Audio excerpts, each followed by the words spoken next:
I'm Chris, and this is my inspecting an engine that had no oil pressure video.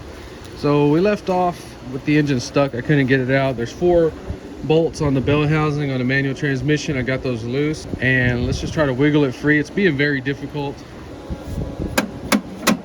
Okay, it is. Thank you, man. So on this side, this exhaust is still stuck to the manifold. I got to separate those two.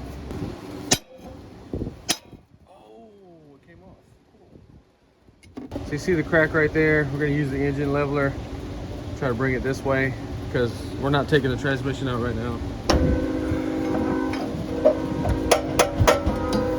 All right, so the engine's out. It was actually very easy to get out, but I wasted about 15-20 minutes of my life because I had one little bolt stuck on that plate to the bell housing, and for some reason I just didn't see it, didn't feel it. So there's 4 bigger bolts at the top of the bell housing into the engine block, and then there's 2 little ones that bolt that plate to the bell housing. So there's a total of 6, 4 big ones and 2 little ones. And I am going to take the transmission out too and go through it in the future videos, but I just didn't want to have all this stuff laying around. The engine's going to go on a stand as we try to figure it out.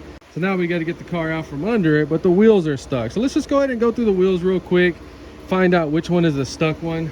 I found a really nice set of aluminum mags and tires for this car, but they're 13-inch. I just think they might look goofy. These are 14s and they look small.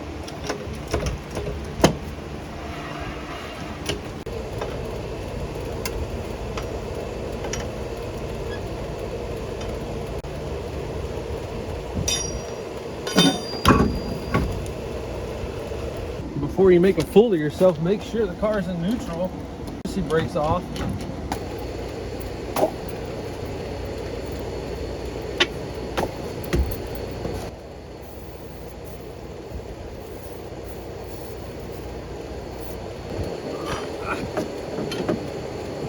Damn.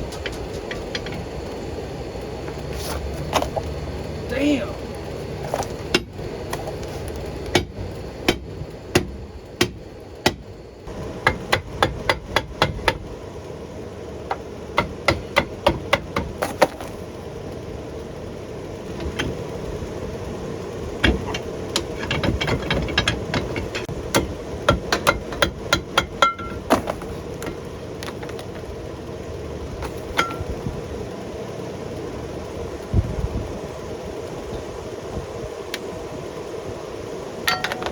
All right, there you go. Lesson of the day: do not buy glued on brake pads. I know I never will for the rest of my life.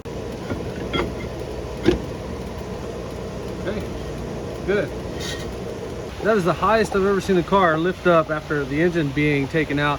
See if we can push it.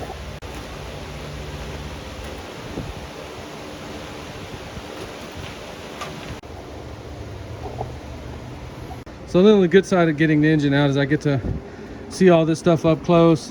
All the brakes are screwed up. It's going to make it a lot easier getting that clutch, slave cylinder, master cylinder, whatever, all that stuff to work. This car has a hydraulic clutch on it. I mean, the truth is, you know, I kind of wanted to take it out anyway. I'm glad I got it out because we're going to take it all apart and really look and see what the heck is going on.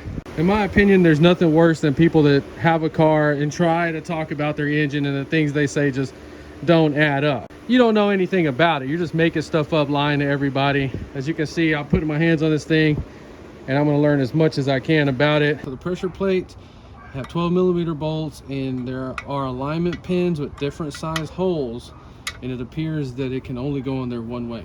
So in case you're new and you look clutch parts up and you always see that little tool, little black tool, clutch alignment tool, it's because once we loosen this up, the clutch and everything just falls out.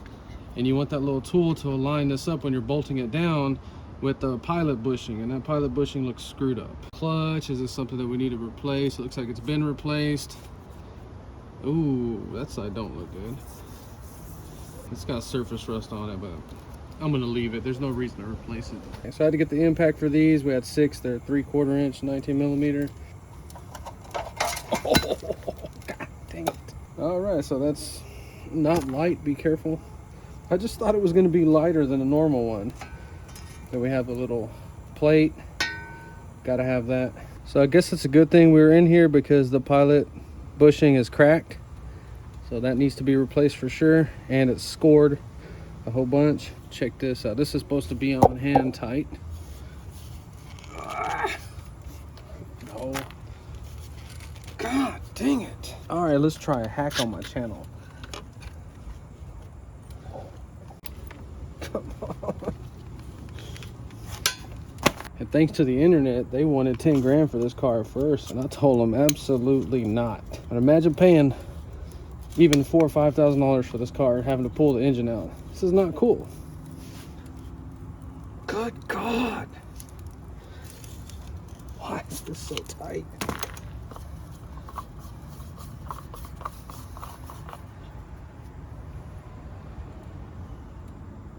Man, there ain't no freaking oil in this thing. And of course, they only had water in it. That's awesome. Let's get the oil pump off. Okay, 12 millimeter. There's 4. All right, first time ever seeing one of these oil pumps like this.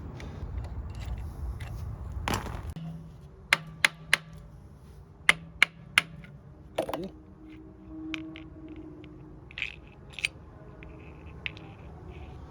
What the frick? All right, not super dry. Look, it's working.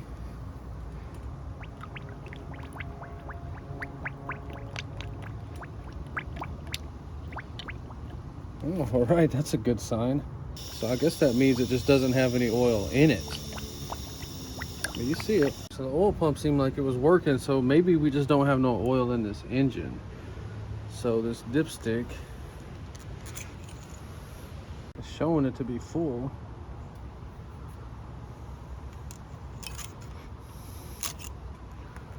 And it's showing it full. So we have it hanging on a chain. Let me get this compressor off and lighten it up a little bit. So we have the original AC compressor from a 1978. It has this little tensioner pulley right here. You can see how it just adjusts with the screw. Let's see if it works. 12 millimeter again. Is it moving?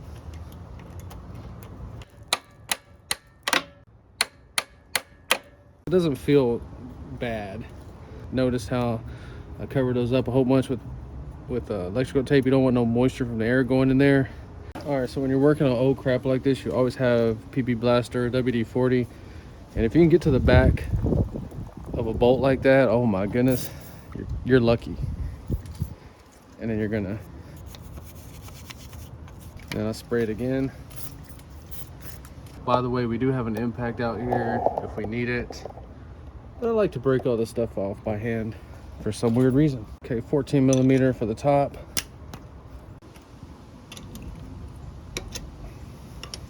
See how I'm on there like that? Damn.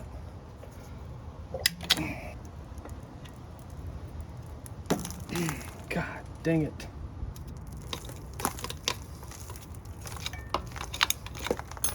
When you work on stuff like this, you need to take your bolts and put them back where they came off. Do not throw all your bolts in a freaking bucket. That is so stupid.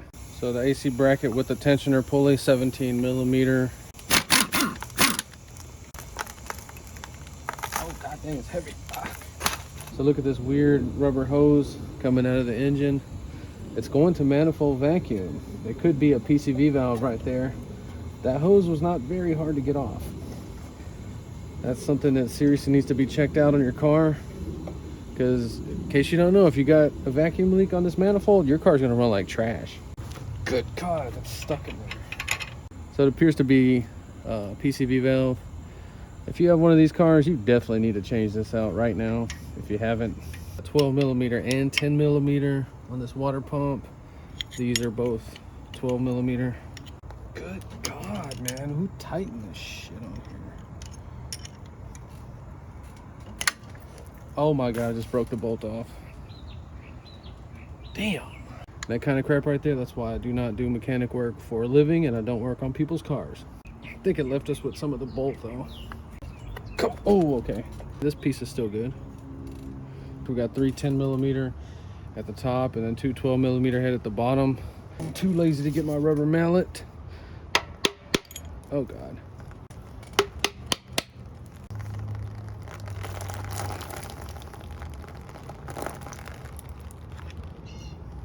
So on your water pump, all it is a shaft pressed together. Could have bearings, bushing, not sure. All you can really do is just wiggle it side to side, back and forth. If it feels loose, replace it. If it sounds like it's grinding, replace it.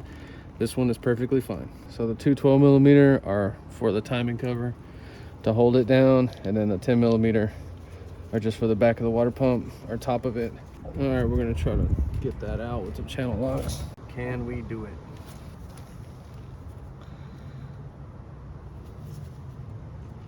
Yes, we can.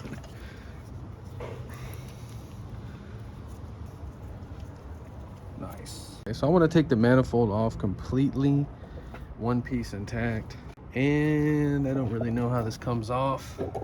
Spray all this crap. Is it just me, or does it seem like every can with this dipshit top they started putting on here, like it prematurely lets the air out of the can?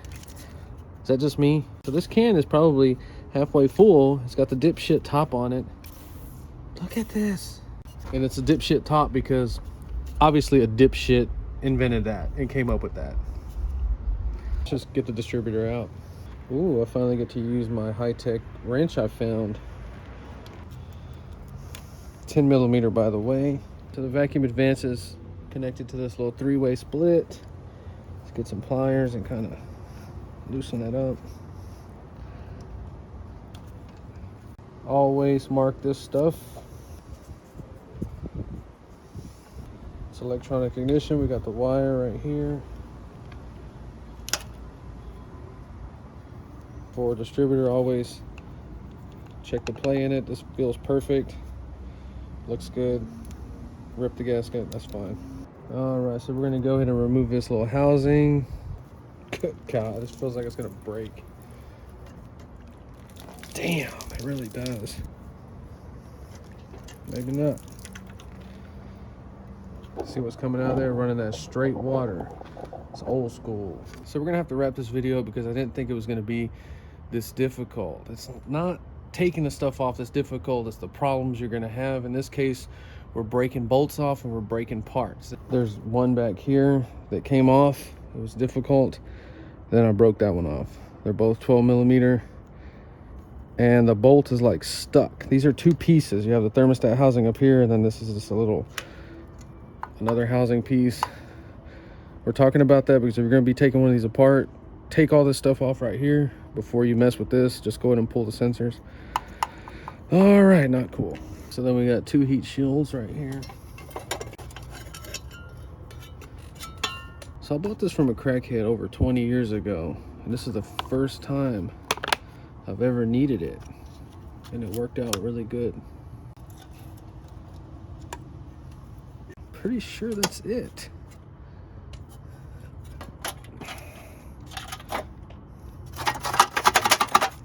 Okay, let's try to get that tube to the EGR off. Oh, man, I thought I got it. God dang it. It's not coming off. So I'm gonna go ahead and figure out how to get that EGR stuff off. We're gonna have to do a part 2. I decided to go ahead and make a more detailed video taking this thing apart because of the issues we're running into, like that. This heat shield, I swear there's not one video, nothing on the internet talking about how hard it was gonna be to get this off. Stay tuned for part 2. We're gonna get all this crap off, and we're gonna tear the engine down. We're gonna look at the inserts and see if there was any damage. The oil pump, we saw it pumping a little bit earlier by hand, so there's probably something blocking it in there. I have no idea. We're gonna find that out in part 2. If you enjoyed this video, please like and subscribe, and thanks for watching.